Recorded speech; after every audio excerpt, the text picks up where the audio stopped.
हे guys good morning. तर उद्या होते घटस्थापना म्हणजे सुद्धा माता राणी बसताय आणि सकाळपासून माझ्या मम्मीने 15 फोन लावून बसलेली असेल की हा मी पसारा काढलेला आणि मी आवरणार आहे. आणि आता तुम्हाला दिसेलच की पसारा ऍक्च्युअली मध्ये कोणी आवरला. सोबतच माझे पेपर सुद्धा चालू आहे, तर म्हटलं जाऊ द्या आता पेपरला थोडं बाजूला घेऊन घरातलंही थोडंसं आवरलं पाहिजे. तर सर्वात पहिले तर मी जेवण केलं मस्त पोट भरून, कारण मला माहिती होतं जर एकदा कामाला लागले तर पोटाकडे अजिबात लक्ष जाणार नाहीये. तर सर्वात पहिले जेवण केलेलं आणि मग जे सुरू झाली की मी थांबलेच नाही.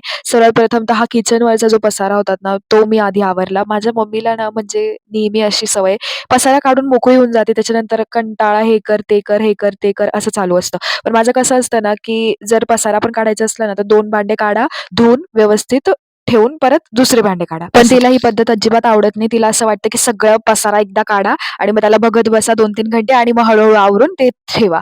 पण मला तसं नाही आवडत, म्हणून मग मी म्हटलं जाऊ दे ह्यावेळेस किचन मीच आवरते माझ्या पद्धतीने. तू बाकीचं काही आवरायचं असेल ते आवर.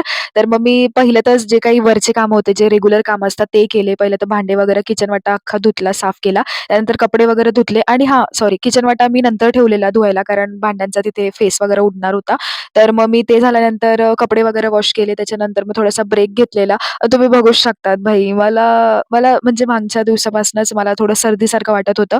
पण मला आता हमखास सर्दी झालीच आहे, कारण तुम्ही माझा आवाजही थोडासा बदल बघू शकता. त्यानंतर मग मी हळू आवरत गेली. त्याशिवाय मला मध्ये खूप असं श्वास घ्यायला पण त्रास होत होता. बट स्टिल मी करत होते, कारण काहीही करून हे रातच्या रातच संपवायचं होतं. कारण उद्या परत माझे पेपर आहे. माझे अजून 4 पेपर बाकी आहे, म्हणून पेपर अजून संपलेले नाहीत.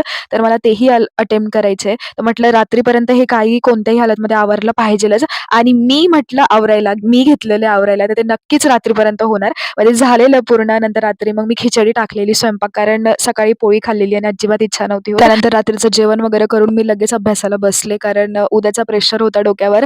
पण एक सॅटिस्फॅक्शन पण भेटत होतं, की उद्या माता राणी बसणार आहे आणि त्याच्या आधी 1 दिवसात सर्व काही आवरून झालेलं आणि छान वाटत होतं. पण त्यानंतर मी खूप दमलेली. त्यानंतर म्हटलं थोडासा माझा घसाही खूप दुखत होता, तर मग मी हनीचं गरम पाणी पीत होती आणि मध्येच मग मी विचार केलेला, की मुलतानी मिट्टीचा फेस पॅक बनवूयात, लावूयात, कारण माझी स्किन खूप अशी डल वाटत होती मला. आता हे काय मी नेहमी करत नसते काही. जेव्हा मला असं असं उगाच उडून फिरून आठवलं किंवा असंच बोर होत असलं, तर मी करत असते. बट ॲक्चुअली आज मी जेव्हा म्हणजे खूप जास्त अशी थकलेली असते ना, तर तेव्हा मी हे करते, जेणेकरून मला थोडं फ्रेश फील होईल. That's it. Thank you for watching. भेटूयात उद्याच्या व्लॉगला. Bye bye. Good night.